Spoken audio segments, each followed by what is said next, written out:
for the most part, although I did find a dry spot just a few minutes ago. Fortunately, I flew then anyways. And what did I read today? How about this one? Apparently it says here, I guess, the US is going to start buying more military drones of sort.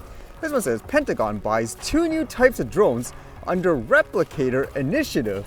It says here the Pentagon announced on Wednesday that it will add 2 new types of drones and more networking software to its ambitious Replicator initiative aimed at rapidly putting thousands of drones in the hands of the military.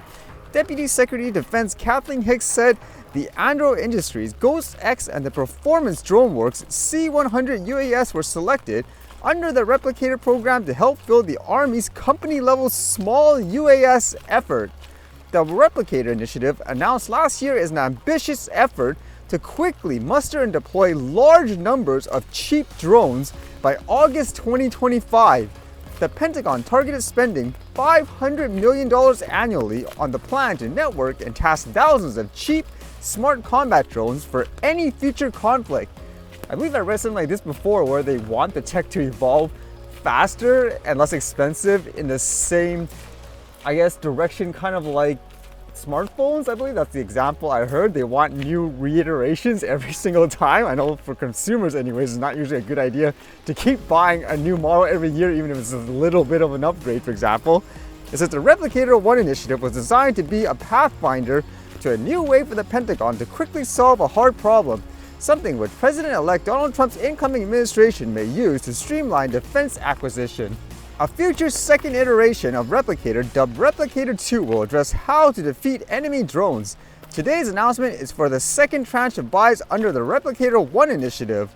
The first tranche included Aero Environment Inc.'s Switchblade 600 loitering munition system, uncrewed surface vehicles which are capable of circling a target while waiting for the opportune moment to strike. It also included uncrewed aerial systems and countered uncrewed aerial systems of various sizes and payloads from several vendors. That was in the news before too, that Switchblade drone anyways, in terms of it taking somebody out, like a terrorist target or something like that anyways. But either way, more military spending, I guess, for places like the US and all that too. And with that thought, in terms of weapons and drones, how about this one in terms of what they were apparently carrying, and there's images of it. It says here, Russia blasts Ukrainian cities with thermobaric drones. Russia's relentless drone bombardment of Ukraine continues with 90 Shaheds launched last night alone. Ukrainian sources report that increasing numbers of downed Shaheds have been found with a new thermobaric warhead which produces a more powerful blast than traditional explosives. This may tell us something about the intended targets and the goal of Russia's increasingly intense drone attacks. The new warhead seems to be all about inflicting more damage on civilian buildings. So that's not good news overall. Again, continuous fighting and so forth, huh? And in terms of people fighting, actually, this is a follow-up story to that squirrel that got euthanized, where it was an internet sensation. Now the claim was there were people who went over the house and so forth, they got bitten, and so they had to euthanize it to find out if it has rabies. But apparently, according to all these articles and stuff, it didn't have rabies, which makes you wonder, okay, what now? There's gonna be more outrage, I would imagine.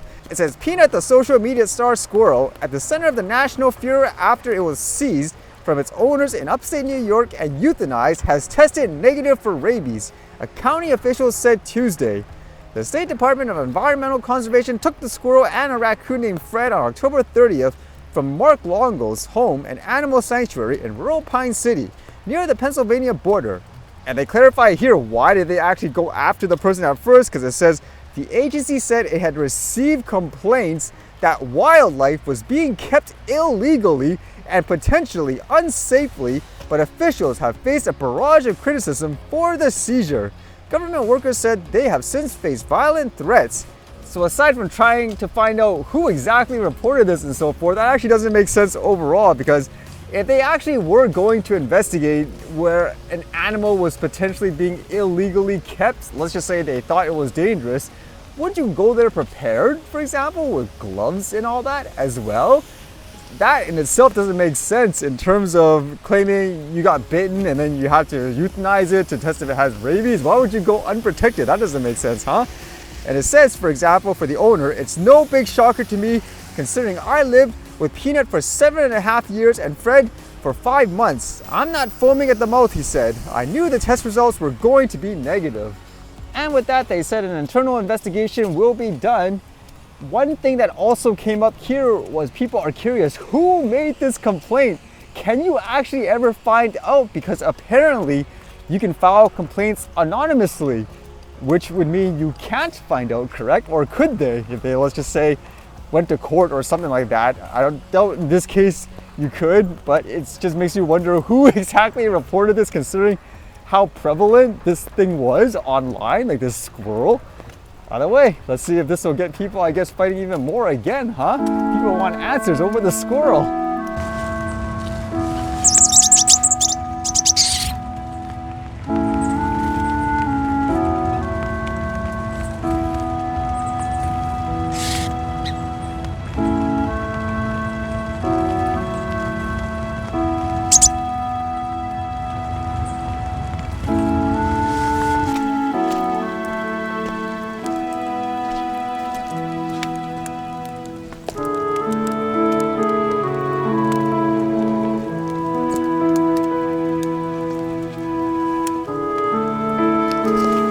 All this phone cases, like a toothbrush.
Alright, see you guys later.